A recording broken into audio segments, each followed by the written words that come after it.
You're welcome to Rosie TV show. Today we're going to be discussing a very crucial issues that has to do with marriages. Have you ever wondered why marriages break up so easily these days? Is the man responsible for any breakup in marriages, or the woman responsible for any breakup in marriages? Marriages, you know, is the coming of the man and the woman together in holy matrimony. But we're going to be discussing some issues that affect marriage.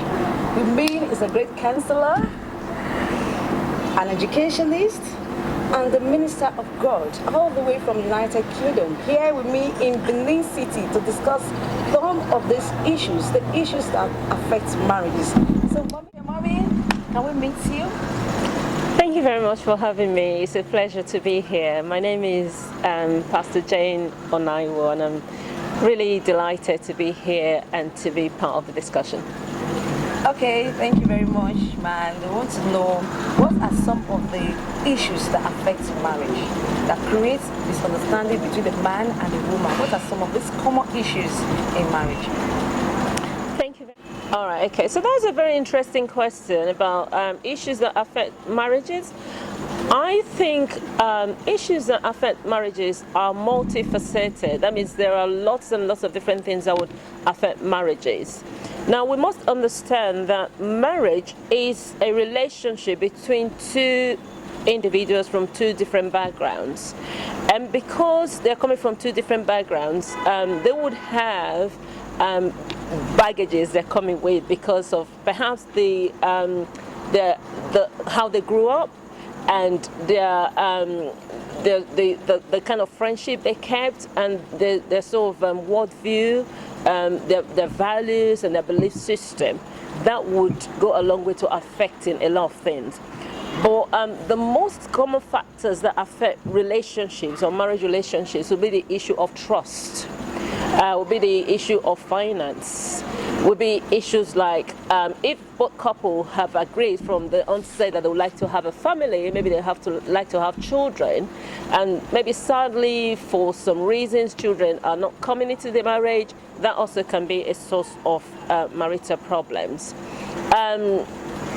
Not having time for each other, but instead having time for themselves and for their selfish interests, can also be a cause for marriage breakup. Like I said, there are lots and lots of different things that would cause friction in marriages. So it would really depend on the couples involved to kind of have a closer look at what may be causing this problem for them. Okay, as you have said, some of these issues of misunderstanding, communications, and some other issues. We also have some issue of respect. Yes. Respect. So can you just emphasize on that? All right. Okay. Mutual respect would kind of be like a glue that ties marriage together, where there's regard for each other, you value each other. Now, having respect for each other doesn't necessarily mean waking up in the morning, especially in this part of the world, in Africa, where you have to greet in a particular way. You greet your husband or those older than you, or your in-laws, in a particular way. I am from Edo State, and I am married into a family where they have a particular way of greeting. So in some sense, you might say that respect is greeting that particular way in that family. But me personally, I believe that respect goes beyond that.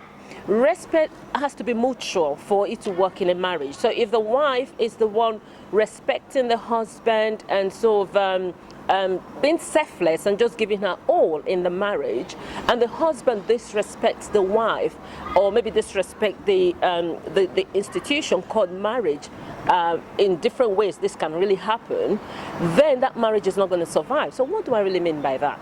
Now, respect, like I said at the start of this of this session, is having value for the other person, regarding them, and then kind of being selfless in your relationship with them, and being also and being willing to be tolerant, because there would be times when you will offend yourselves, when your spouse will offend you and you will offend them. Being respectful kind of means that you're patient to hear them out, and be prepared to kind of bend or compromise whatever the situation may be. So like I said, it goes beyond just that greeting in the morning, but it's something that has to be very, very meaningful, where you have regard for each other, regard for your spouse, and your spouse has regard for you. Now, what are some of the ways we can disrespect each other? Now, if you're a man, for example, and you do not provide for your family, you don't care about how your wife fares, you don't care about whether or not she makes her hair or does her hair, but when you do go out and you find beautiful women, you're quick to appreciate them. Oh, your hair looks good, your hair looks really nice. In that sense, you're disrespecting your wife because you're not really taking care of her. Or maybe when your wife does the best she can do and does cooking for you, you don't even go as much as appreciating this cooking. You rubbish all the effort she puts in, but you're quick to appreciate other women outside. That is a way you can disrespect your wife. And then it can also be the other way. A woman can be disrespectful of her husband if she's this lady that really don't care about her husband. Now, we live in a generation where husband and wife jointly are breadwinners of the family. Gone are the days where, the man is the sole breadwinner of the family and the wife is the home keeper. Times has changed and times has moved on. Now we have women working, we have men working. So what's important is that both of them have respect for each other, respect for each other's time, respect for what each other does, and then value each other. So if a woman, for example, the husband's been out and the husband is working so hard, so the man comes back from work and the woman doesn't even give him attention. She is probably too busy on social media, maybe interacting with her friends, or just being busy looking after herself, or doing her hair or her nails, or just looking beautiful, and then there is no food for the man. In this sense, you're being disrespectful to the man. And men, there's this adage that says that you can reach a man through his stomach. I mean, if you can cook good food and make the man happy, you're respectful towards him, and the man in return would want to look after you because you've looked after him and you're taking care of him. So this is why I say that respect is mutual. It has to be both sides. So if only one of the party is doing respecting, then the marriage is going to suffer, because one party can only go so far, and after a while they become tired. Thank you very much. This is really educating. I just hope that it impacts on so many families out there. But coming again to another question, at what point should the man or woman seek divorce? That is a very interesting question. To be honest with you, if we go back to biblical principle, the Bible says in Malachi that God hates divorce. God instituted marriage, and his desire is that man and wife live together for life, for as long as they can live together. So God really doesn't like divorce. But the issue of when a spouse should seek for a divorce has to be an individual matter, because I personally believe that it would be out of place for me to advise or put a time to say, oh, if your husband is disrespectful towards you, or if he's not providing for the family, then you can seek divorce. I personally wouldn't want to go that route, but I would say to every man, everyone married, woman or man, work for the best of your marriage, work for the good of your marriage, and ensure that you do not get to that point where you're not even seeking divorce. Because for your benefit, for the benefit of your children, it is better to stay married once you're married. But having said that, there are some circumstances or certain situations where the marriage becomes very, very difficult and life is at risk. So understand what I said about life being at risk. So this is when either of the party, it can be the woman or it can be the man, when either party becomes violent. I've heard situations before about how some women are really, really violent. They beat up their husband, they starve them of, what they should be giving them as a wife, and then they actually push the guy, and they're really, really violent. So if you feel your life is in danger, whether you be a man or whether you be a wife, I personally will encourage that you seek advice, speak to your pastor, speak to professionals that may be able to advise you as to the next step or to the next way forward. It's better that you're alive than to stay married and dead. And so you are the best person to determine when the safe time is for you. There was this situation I heard about a lady that she was actually having very terrible time in her marriage, but for some reason she was trying to protect the sanctity of her marriage. She was trying to protect her husband. And so although there were glaring signs that this woman was being abused, but for some reasons, maybe because of shame or because she wanted to protect her husband, she didn't speak up. She didn't go to seek for help. But sadly, she died in that marriage. And then I've also heard circumstantial situation as well of certain men being abusive or just, really, really hard on their wives. Then over time, perhaps after seeking counseling or maybe through intervention of pastors or other people in the marriage, sometimes they do turn the corner, they do change their behavior, and the women also do change. But I would say that it is best to seek advice. Don't just try in a bid to protect your marriage, you lose your life, because your children need their mother, and the children also need their father. So when you find that your life is in danger, that might be a warning sign. That might be a sign that you really now need to step out or seek for help. Oh, thank you very much. You're welcome. When a man and a woman is getting married, yes, when at the point of counseling or yes, going counseling or attending counseling classes before the marriage proper, there is this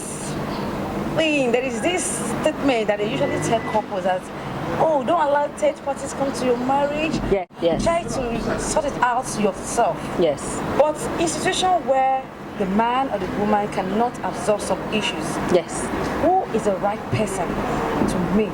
Okay.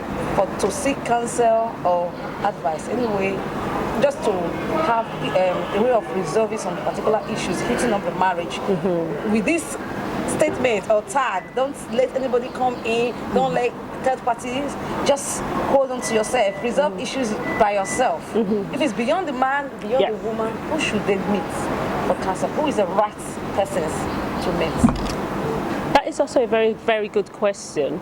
Now, it is important, especially when both of you are dating and seeing yourselves as friends, that you have a friend of the family, somebody that both of you respect. And this person could be a pastor, it can be an older person maybe in your church or in your locality, it might be a professional, somebody that both of you respect, that you would, when he or she speaks to you, you would listen, or when he or she speaks to your husband, you would listen. It is important you have that person before you guys even get married. It's not when you start having problems in your marriage, you start looking for somebody. Okay, so it is important that before you even embark on getting married, you have somebody trusted that you can speak to. But it's always best not to use your family members. For example, it's not best to report what's going on in your family to your own parents or to your brothers and sisters, because you are their daughter, for example. If you're the wife, they love you and they wouldn't want to see you hurt. They wouldn't want to see you in pain. So if you go report to your family, to your mother, to your brothers and sisters, what is going on in your matrimonial home, by the time you and your husband resolve your problem and you're settled and all happy again, you're not going to be able to settle that with your family, because they'll still be looking at your husband with that sort of eye that he's disrespectful, he doesn't take care of you, or he's harsh, or he does this and that. You may have forgiven your husband, but then it'll be difficult for your family to forgive him. This is why it is not the best idea to go to your family, to report to your family, or even to your in-laws. The reason this is important is that way it may be that that's what they imply when they say try to keep a third party away from your marriage, because then as best as possible you're keeping everything within. Because once you start taking your marital problem out, what you're saying is you're giving the power out to somebody else. And if you cannot handle those problems yourself, a time would come where really and truly those people you trust so much are helping you out with the problem. They might even turn against you, and that's going to be the end of your marriage, sadly. So the best approach to resolving marital problem is to start from yourselves. And this is the principle of the Bible, isn't it? The Bible says if we're having an issue with a person, first go to the person, speak to them one-to-one first, try and resolve it.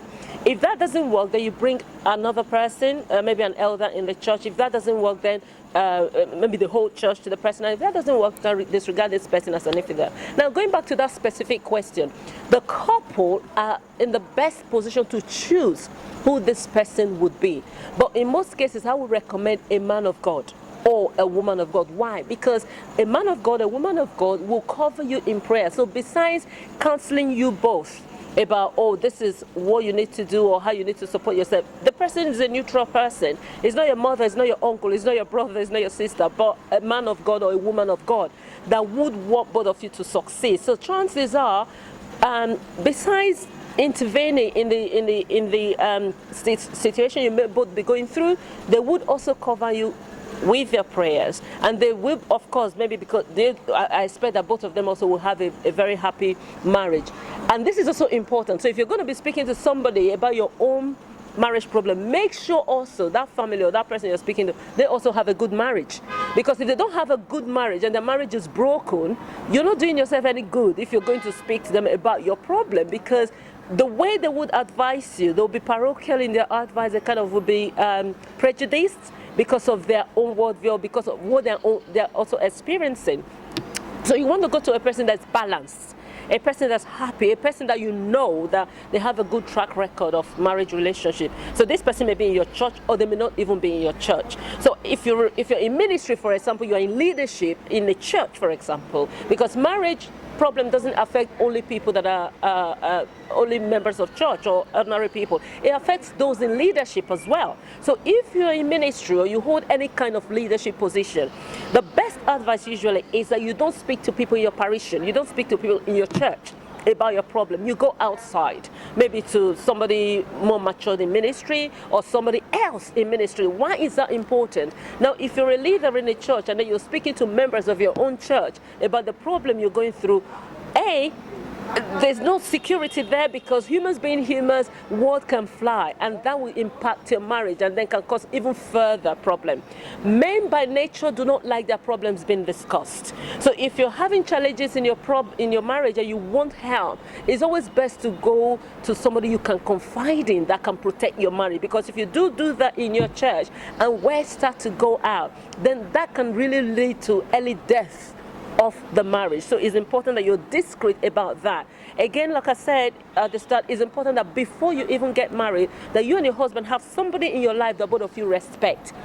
So when things start to go wrong, somebody you can run to, and this person can call your husband to order, or can call your wife to order. So it's important you have that person in your life. It doesn't have to be a pastor. It can be a pastor. It's even better if it's a pastor. But if you don't have a pastor, a man of God in your life, it can be anybody, but the person has to be balanced, not somebody that is prejudiced or partial, or seeking for your marriage not to work. It may be somebody also that doesn't quite really like you and your husband together. You take your matter to them, guess what's going to happen? They're just going to exacerbate it and make it worse. So it's important that you are wise who you relate to or who you talk to about your marriage relationship.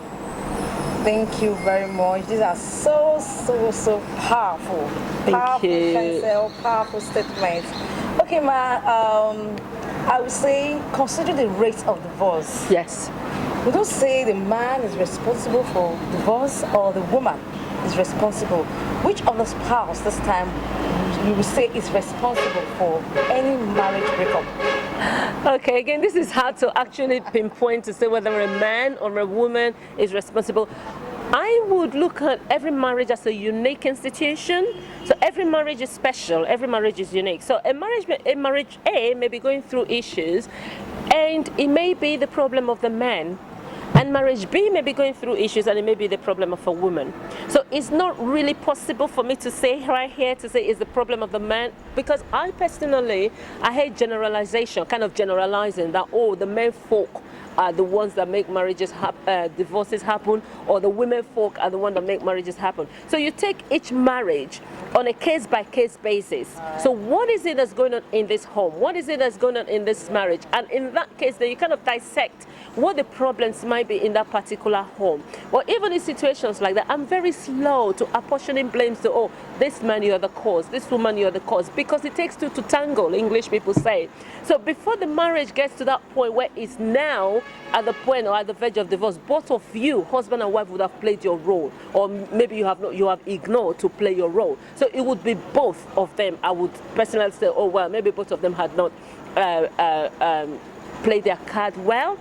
But having said that, it is also important that before you embark on a marriage relationship, that you do your due diligence. So that means it's important that you prayerfully think about who you're getting into, because marriage is not like you're going to the shop and then when you're tired you go back home. Marriage is a lifelong journey that every day you just learn new things, and your husband or your wife you're getting married to, you're never going to know them well. You're never going to know them in full. Even till the day of their death, there will be things you would not know about them.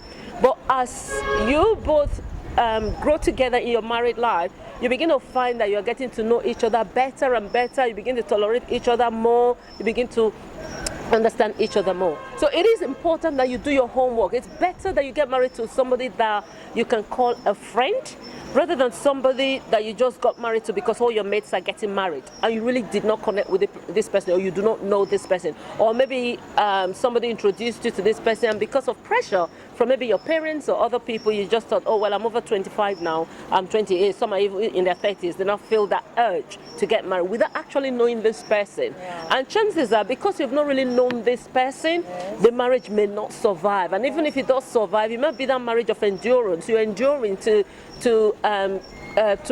prevent yourself from shame and from embarrassment, because you didn't get married early, now you're going to get divorced, so you just be enduring, not that you really you're enjoying it. Now, I'll be 28 years married in December. I got married to my friend. I mean, when I was young, my husband and myself were very, very close friends. And we're young people, but we're very, very close friends. And that friendship had grown over the years, and we just keep getting stronger and stronger in our friendship. I mean, that's not to say that there had not been turbulence in our relationship. There had been, but our friendship is so strong and has been so strong that we're able to weather those storms. And that's what I mean by getting married to a friend. So if you were somebody, I mean, that wasn't a friend or somebody that you didn't know, with every storm and every challenges we may have been through, we probably wouldn't be here together.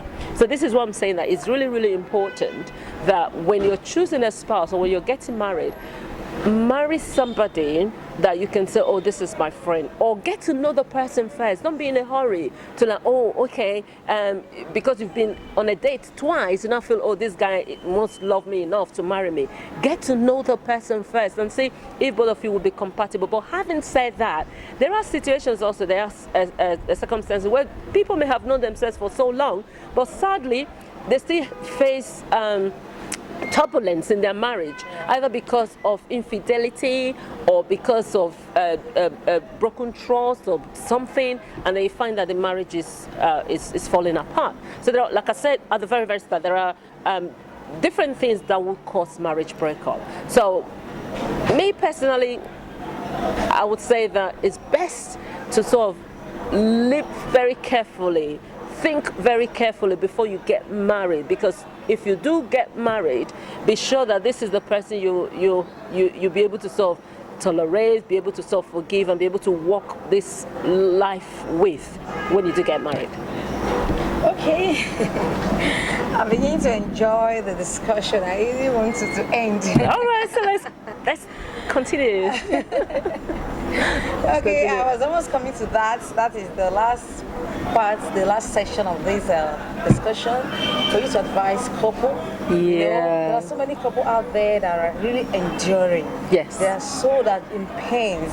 Yeah. There are some that have issues within them that they can't speak. Yeah. So before we close this, what's your advice generally for all marriages across the globe? Wow. To give a general advice, I don't know, but I'm just going to say that patience, perseverance, and the desire to stay married does work, because I've heard stories about people that from the onset probably didn't have a good marriage. And I'm talking about generations gone, maybe like our mothers, that really had it rough in their marriage or in their marriages, but they were patient. There were times when maybe daddy wasn't really the best husband, but he wasn't always there, but mothers in those generations were very, very patient. They would endure. There was no food at home, they would endure. They would try their best to cover the shame of their husband or their home. But I think we live in a very different generation where it looks like that quality of patience, a lot of people have thrown it away. They're like not really tolerant or patient with their spouses. When things are not working well, they're like, oh, okay, I'm not prepared to suffer the way my mother suffered. And some of them just, they break out. They're like, well, I'd rather remain a single mother than be married or be called a married woman, and then I really am not enjoying the benefits of marriage. So what I would say to married couple or those intending to get married is, according to the Bible in Galatians 5:22, one of the fruit of the Spirit is patience. To be patient with their spouse. Your spouse or your husband may not be the wealthiest man. He may not have money today, and there has been countless stories of people that really start out poor, but through hard work, through endurance, through patience, they kind of just receive this break in their lives, and then they become wealthy people, they become rich people, and then you never really know what the future holds. So if you check out too quickly, you never will be able to know the end of that marriage. So I would say patience is key.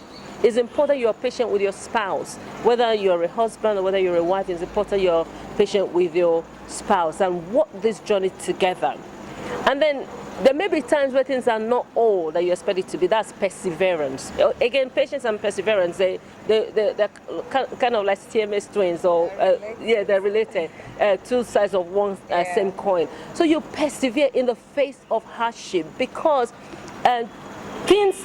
Your husband may be jobless today, tomorrow he may have a job. He may have that business that will now, bring a big break to the family. But like I said, we live in a different generation, different two generations gone past, where mothers or even fathers will see through to the very, very end to ensure that things are working well. So for our young people, and even for those that have been married, I know for some of you, you're really in pain. And some of you, you're going through a lot. You're too scared to even share it with anybody. So what I'll say to you is, don't bottle that up. For your own mental health, for your own well-being, don't keep it to yourself. Look for somebody you can trust to share that problem with. Because there is this English adage that says, a problem shared is a problem half solved. Once you share it, you bear your heart out to somebody. Just bearing your heart out to that person, and the person listening to you, you'll be able to relieve yourself of that burden that may otherwise be causing you sleepless night, or maybe mental health problems or other things. So me personally, I would say, be patient, be persevere, and be prayerful. Prayer works wonders. We've heard about situations and circumstances where sometimes starting out, the man wasn't a faithful husband. He had several girlfriends here and there, but the wife remained faithful and she remained firm. So this guy would go back and forth with different girls, but this woman at home remained faithful. But after so many years of playing around, he came back to his wife. As a pastor, I've heard countless stories of things like that happening. But if that woman, that stay-at-home woman, had walked out, kind of felt like she couldn't handle it, perhaps we won't be using them as examples or, referring to their cases. The reason I'm saying this is, if you're struggling in your marriage, it is important that you seek help. But don't be too quick to check out. Don't be too quick to say, oh, well, I don't think I can handle this. I don't think I can do this with you. I'm better off living life without you. Think about your children. Think about what that breakup would do to your children. Now, there are lots and lots of children that are fatherless, or that are just wayward because they don't have the input of a male figure. They don't have the input of their father in their life. They have a missing father. Why? Because the mother probably wasn't patient enough to support their husband to find his feet. And so these children end up suffering. So I would appeal to married couple or those intending to get married that it is important that you are patient with your spouse. It is important that you persevere in the face of hardship, because things are not always going to be like this. There will be break someday, and somehow there will be a way out. And then it is important that you remain prayerful, because prayer works wonders. You may not be seeing immediate result just now, but when you do persist in your prayers, God has a way of turning those hardship, those difficulties around for your favor. But no matter what you're doing, if you find that your life is in danger, your life is your life is being threatened, please, please, please seek help and save your life, because it's a person that's alive that can look for how to solve their marital problem. So if you're dead, I'm sorry, but you're not going to be able to solve your marriage problem. So if you feel your life is being threatened or your life is in danger, just seek help and see how you can move things forward from there. Thank you very much. It's been nice having these issues, having this discussion segment with you. Thank you very much. A big thank you for you. Thank you. And for every marriages out there. I want to believe that with this discussion today, a lot of marriages will be saved, a lot of marriages will be secured, and in fact, the rate of divorce will be reduced. So I just hope that this discussion today will really impact in the life of so many couples out there. So I want to say once again, thank you, Pastor Mrs. Jane Onaiwu. Thank you. In case you don't know Mrs. Onaiwu, she's married now for almost 3 decades. So with her experiences, with the counseling and everything she has shared with us today, and most importantly, the point she has shared with us today, you must have to take it seriously if you love to be in that marriage. If you don't want to be seen as a single mother or as a single father, so hold your marriages, and I pray that God will help you. Thank you very much. Join us next time in our next discussion. Thank you for having me. I hope to also have another segment with you, ma'am. So thank you very much. Next time we visit, we'll have the discussion and another aspect of it. So thank you very much. Thank you very much. Having you on the show. Thank you. Thank you very much, and all the best for your programs and everything you're doing.